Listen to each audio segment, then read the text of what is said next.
Marriage. Marriage is what brings us together today. I'd like to thank everybody for showing up for this most joyous occasion. If I could have Mr. and Mrs. Jones stand up and Mr. and Mrs. Timms, if you just stand for a moment.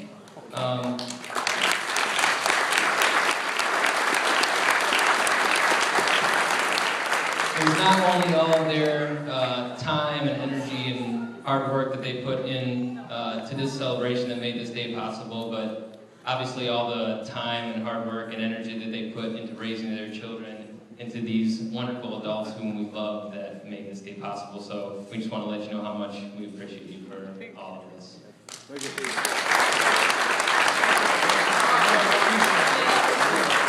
So, I'm sure I thought the same thing that everybody here thought when they heard that Ian and Jenny were engaged. Only fools rush in. I mean, he called me and he said, Bill, I'm gonna ask her to marry me. And I said, whoa, let's slow it down.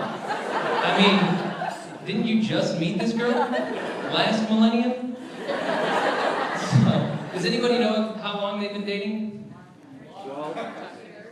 12 years is correct. And more specifically, as of today, it is 4,374 days, I found out. So, there you go. Tuck that away. I actually had the privilege in high school of being their matchmaker.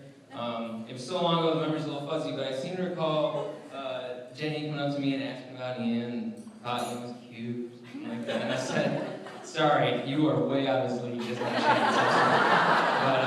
But apparently he did have a chance. And he grabbed it, and he didn't let go for over a decade. And in fact, for just a little more perspective, here's what was happening the year they started dating. If I had music, it would be perfect for me. But the Euro was established. Wayne Gretzky retired, for those of you who remember him. Jordan retired for the second time. Napster debuted. Sega unleashed the absolute technological game-changer Dreamcast.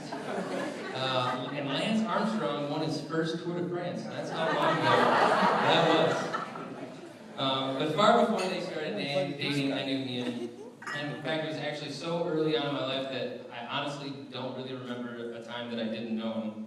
And he's been my best friend ever since.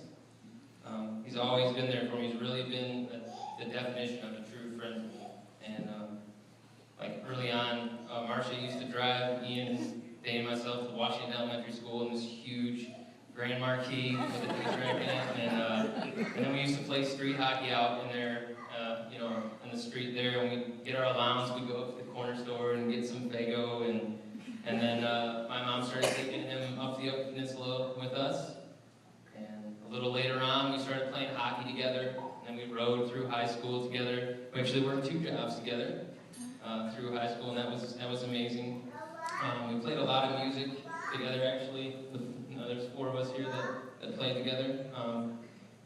We also did a number of things that I don't think I'll mention because I'm not exactly sure about the statute of limitations in certain crimes in Michigan, so maybe later on I'll get to that. But whenever I come back and I visit, I moved away in 2003, and Ian and I have still been close despite that. We've done a number of these amazing road trips to the East Coast. We've gone on backpacking trips, and it's been incredible. Whenever I come back, I always experience this amazing hospitality from them that I'm sure a lot of you have experienced as well. And Jenny, you look positively stunning today. You look beautiful. I'm so happy and grateful that I got to be your friends for so long and a part of your lives. I really, for a long time, have looked forward to this day as actually a marker in my day. So it's really been an honor. So if everybody will raise their glass. May your love for one another be peerless. May you find true riches and true friends at every corner. And may God bless you all the days of your life. Ian and Jenny. Thank you very much, Mr. Man. All right, There you go. Holsider. Bill, I couldn't help but notice the fact